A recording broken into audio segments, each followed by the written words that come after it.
Just recently, we had the Kalgoorlie Cup held out in Kalgoorlie on Saturday, and it was fantastic. What an absolute turnout for Kalgoorlie, and what a well done to the club, the Kalgoorlie Boulder Racing Club, for putting on a fantastic racing round. For mining and pastoral, as members would be aware, we have many regional racing events that happen across our electorate. And I've got to say, even the events where it's just one horse race a year brings so much income and so much work to the region, and highlights the region as well. I know when I lived up in Karratha, I used to love going to the Roburn races. They were a very, very good weekend, and I even managed to get out to the Marble Bar races once. I did not race in the last race. Members that would be aware, Marble Bar has a very unique last race, which I believe has gotten a little more PG as time has gone on. But I'm talking today about the Kalgoorlie Cup. The Kalgoorlie race round was spectacular. Out in my electorate for the last week, just sitting on the main street and seeing the amount of tourism that was in town was absolutely amazing. There was people from all over Australia, from Perth particularly, that had came out for the week of festivities, and the week of festivities is what it was. You had Ladies' Day. One of the really cool things, and I'm not a fashionista by any means, President. I'm going to lay that out there very, very clearly on the record that I'm not a fashionable person. You'll see me in my shorts, thongs and Holy Union shirt. That's probably about it. But they do have spectacular fashions on the fields right across regional WA at the races that culminates in the competition coming to Perth and a finalist winning. So this year at Ladies' Day, Hayley Selleck took it out in Kalgoorlie, and it was very. I was not robbed, thank you, Minister. It was very heavily competitive. I know that all the fashion salons in Kalgoorlie were just slammed for the week because it is a race round. You don't just have Kalgoorlie Cup on the Saturday. You have Ladies' Day, and then you have the Barefoot on the Greens, which 700 women in white go along and celebrate race round on the grass with no shoes on. So it's a really good event, and I heard from the member for Kalgoorlie that it was spectacular this year, and it was really good. You also have the cow cutter, still not quite around how that works, but basically all I know is that the pub was heaving, and there was a lot of fun had. So I'd like to give a big shout out to RAWA, Regional Wagering Western Australia, Racing and Wagering Western Australia. They did a spectacular job, I think, of coming out and really showing the importance of what this race round means to the goldfields. It has often been subject of debate, horse racing and etc., and I know that gets around a lot, but the economic impact cannot be taken for granted.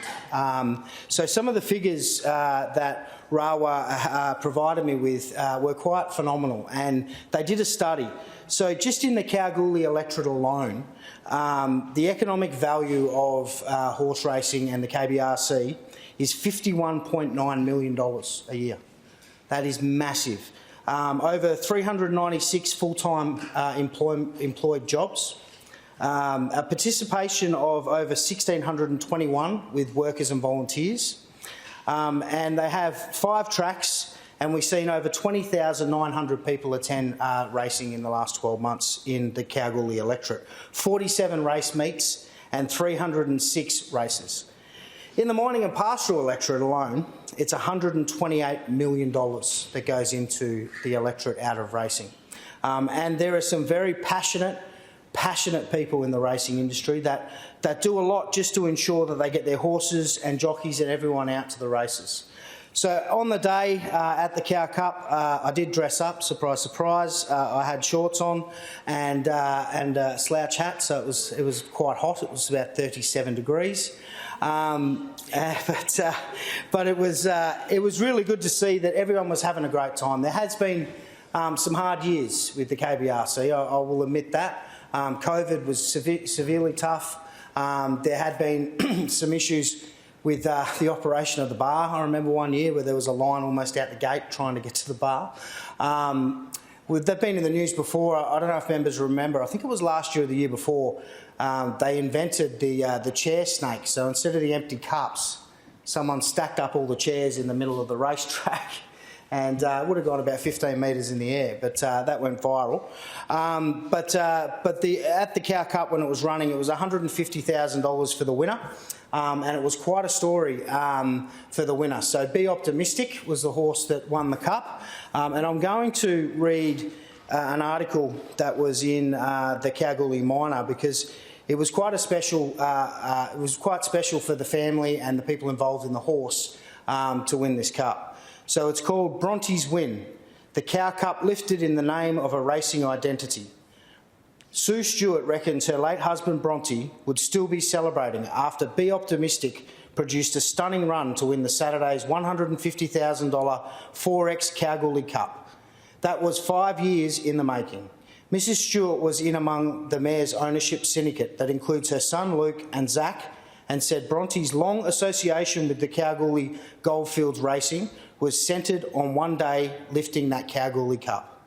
He died in 2018 with that goal being unfulfilled, but Mrs Stewart said his spirit shone brightly over the tense final stages of the race when Be Optimistic, ridden by Clint Johnston Porter, held off recalled by a short head. Johnston Porter was wearing the colours of Bronte's beloved Adelaide Crows. I'm a Crow supporter, good stuff. Blue and red and yellow represented by gold nuggets. The win sparked a big night of celebrations. Luke first went to Perth and he told him, "Just find me a stayer, something that can win the cup," said Mrs Stewart. Luke eventually found this horse and asked if we'd like to be in it as owners, and we all, fortunately, jumped in and said yes. It was decided he would race in Bronte's colours, and that's why it was so special. Because he loved his prospecting, that's where the gold nuggets come into it, and he guided us over the line yesterday. He was with us and watching over us, definitely. She said her anxiety during the race's final stages was off the charts. Where I was standing with Mr Bayliss, who is one of the breeders, we couldn't accurately see the finishing post, so I was too frightened to look up. Mrs Stewart said once those winning numbers went up, all of us started yelling, screaming, jumping up and down like idiots, and just so fortunate that we had so many locals who came up and congratulated us. They knew how involved Bronte was in racing and what it would have meant to him, and it has carried over to me and the boys. We celebrated at the Fernie stables where heaps of locals popped in where we were drinking out of the cup, along with some bits and pieces, let's just say champagne and scotch. That was a really, really touching moment when the cup was lifted.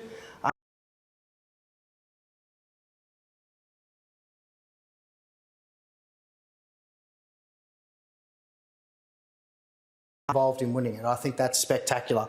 A big shout out to the Minister, Reece Whitby, who was out there for the day.